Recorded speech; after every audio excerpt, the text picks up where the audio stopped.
There is a specific claim of an active signal found at 10,000 feet that points to a lost world of agricultural power.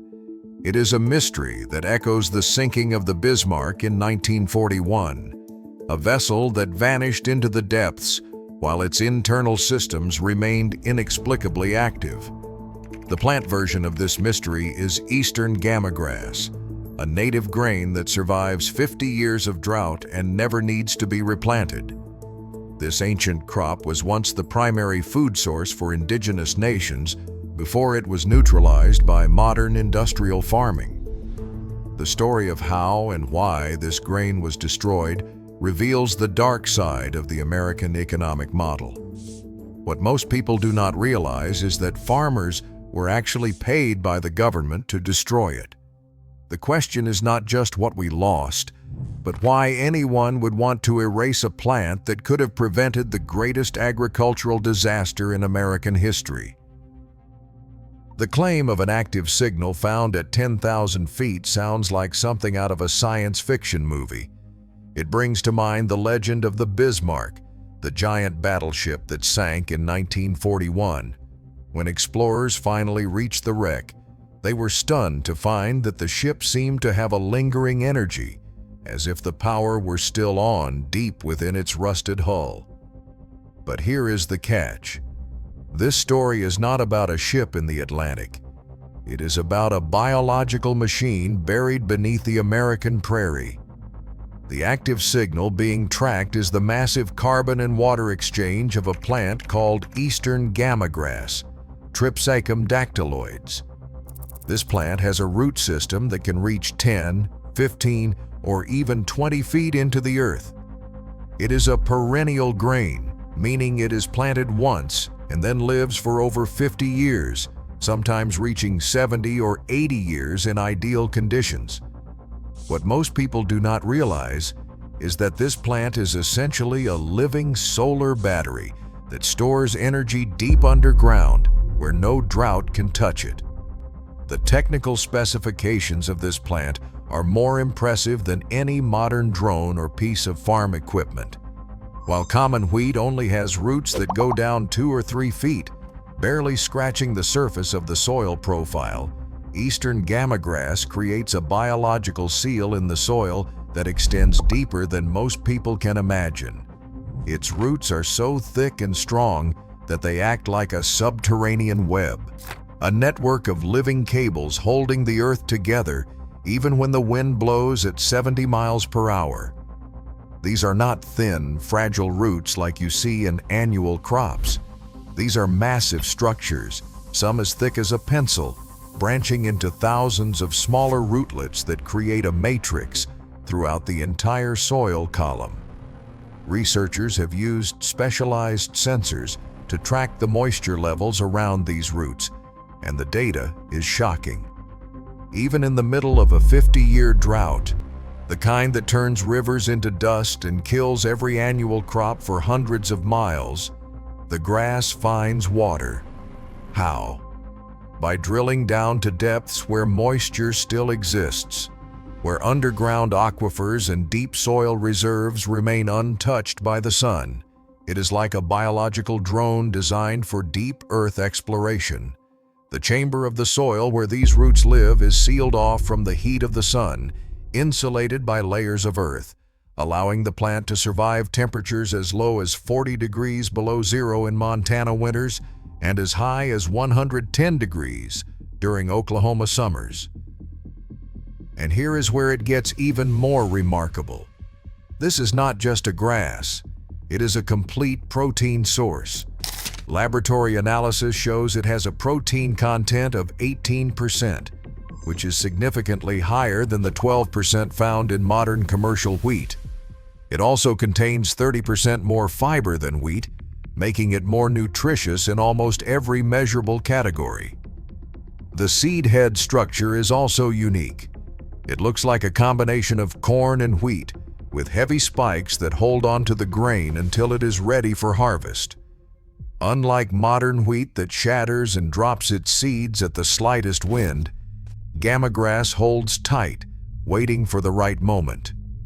In the 1990s, Researchers at the University of Missouri recorded data showing that this plant could produce 5 to 10 tons of forage per acre while simultaneously producing high-quality grain. Think about that for a moment. It is a dual-use machine. You can graze cattle on it in the spring and early summer, then harvest grain from the same plant in the fall. And it requires zero fertilizer after it is established. None. Because the roots go so deep, they access minerals and nutrients that annual crops can never reach. Phosphorus, nitrogen, potassium, all the elements plants need are pulled up from deep subsoil layers and concentrated in the plant tissue. This means the plant never needs a repeat application of synthetic nitrogen or phosphorus. It is a self-sustaining system that could feed the world without the need for a massive chemical industry. But here is the catch. If a farmer only has to plant a crop once every 50 years and never has to buy fertilizer, the people who sell seeds and chemicals lose all their customers. Think about the economics for a moment. The global seed industry is worth tens of billions of dollars. The fertilizer industry is worth even more. Both depend entirely on farmers buying new inputs every single year. A plant that lives for 50 years destroys this entire business plan. It breaks the cycle of dependency that modern agriculture is built on. Eastern Gamagrass was neutralized because it threatened the mid-century economic model that demanded constant consumption. The biological power was still on, but the 20th century economic model wanted to pull the plug. The crazy part is that this plant was not a new invention. It was not developed in a laboratory or bred by modern geneticists. It was the original construction of the American continent before the modern world arrived. This secret technology was once the foundation of a civilization that understood the land better than we do today. The historical proof of this plant's power is found in the records of the Osage and Pawnee nations. For over 1,000 years, these indigenous peoples cultivated Eastern Gamagrass as a primary staple. They did not just gather it wild. They actively managed it, burned the prairies to encourage new growth, and harvested the grain in late summer and early fall. They understood that the deep roots were a form of insurance against the unpredictable weather of the Great Plains. The plains experience cycles of drought and flood that can destroy annual crops in a single season. But the gamagrass, with its roots extending down to water tables that remained stable year after year, survived everything nature threw at it. When the rain stopped and the annual crops of the colonial settlers withered and died, turning brown and collapsing in the fields, the gamagrass stayed green. It kept growing. It kept producing. It was the original construction of the prairie, a hidden architecture that provided food and stability for millennia. Indigenous agricultural systems were not primitive.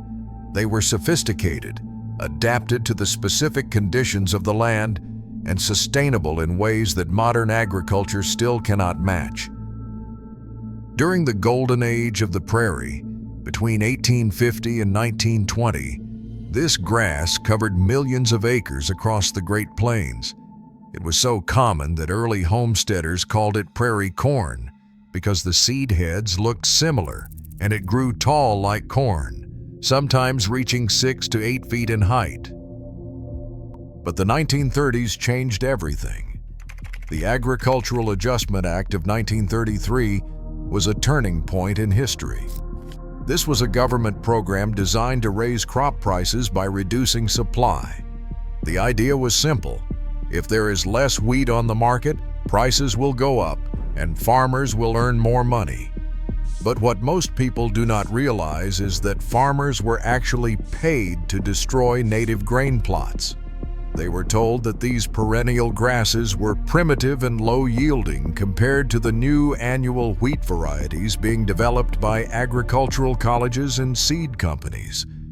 The government offered cash payments to plow under native prairie and plant annual wheat instead. Thousands of farmers, desperate for income during the Depression, took the money. They ripped out grasses that had held the soil together for thousands of years and replaced them with crops that had to be replanted every spring. The real villain in this story is not a person, but a specific economic model. The annual grain industry, worth over $50 billion even in the 1930s, relies on a cycle of destruction and rebirth. Every year, a farmer must plow the earth, tearing up the soil structure and exposing it to wind and rain. Every year they must buy new seeds from seed companies. Every year they must apply massive amounts of fertilizer to replace the nutrients lost through erosion and harvest. A plant that lives for 50 years destroys this entire business plan. It requires no annual plowing, no annual seed purchase, no annual fertilizer application. It is a threat to an economic system that depends on repetition and dependency.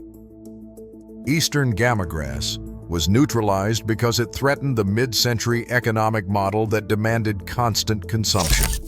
By 1940, 90% of the American prairie had been destroyed. Over 100 million acres of native grassland, land that had never been plowed in 10,000 years of human habitation, was ripped apart by steel plows in less than 50 years. The deep roots that held the soil in place were torn out, cut apart, and left to rot. This led directly to the Dust Bowl, where the topsoil of the entire Midwest literally blew away. The Dust Bowl was not a natural disaster. It was a man-made catastrophe created by replacing perennial grasses with annual crops. When the droughts came in the 1930s, and droughts always come on the Great Plains, the annual wheat died.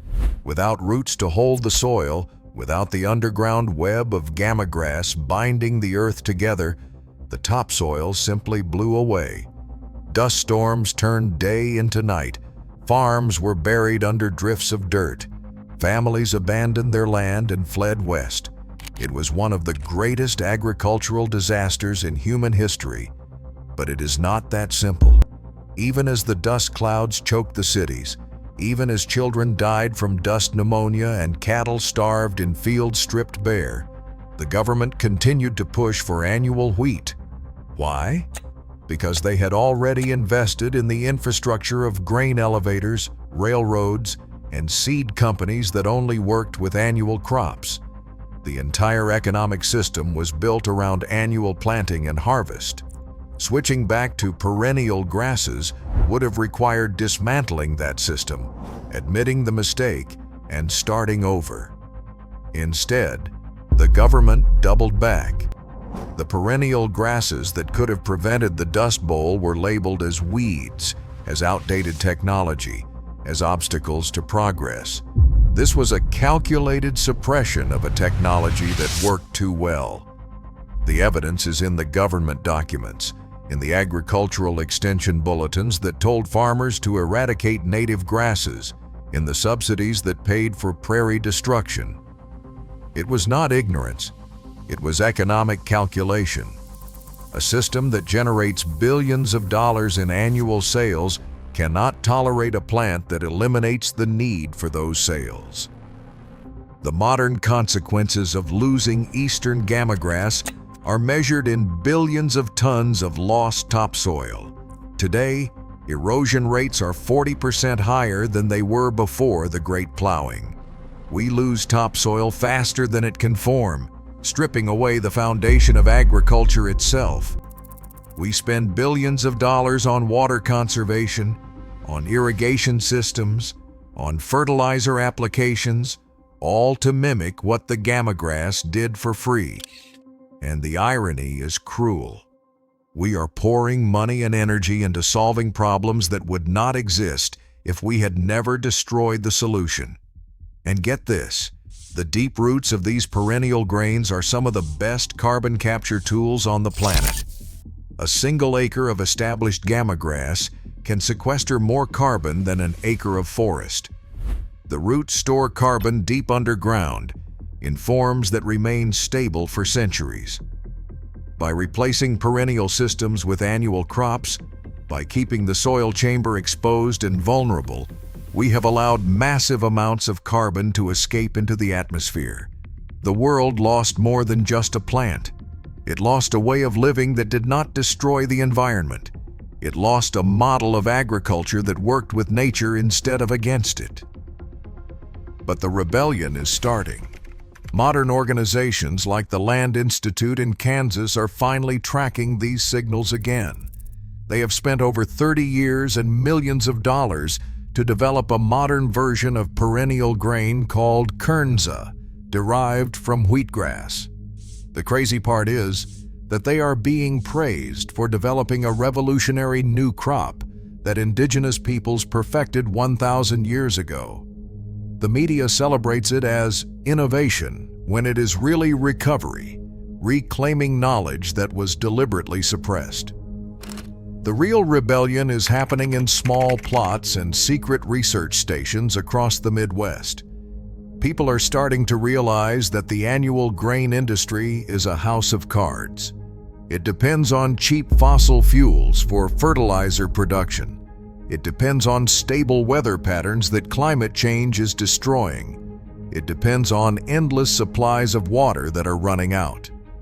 In the year 2025, the move toward perennial agriculture is becoming a way to reclaim lost knowledge. It is a recognition that the old ways, the indigenous ways, were not primitive, but advanced. Planting Eastern Gamagrass is an act of defiance against a system that wants you to buy a new life every spring. It is about building a legacy that lasts for 50 years instead of one season.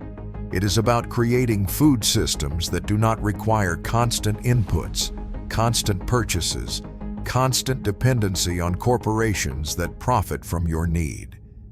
What most people do not realize is that the seeds are still out there. You can still find this grass in wild corners of the prairie, along roadsides, in forgotten fence lines, holding onto the earth and waiting for its moment to return. Eastern Gamagrass is a climate-proof grain that does not care about the fluctuations of the market or the changes in the weather. Plant it once, and it survives droughts that kill wheat. It survives floods that wash away corn. It survives heat waves and cold snaps.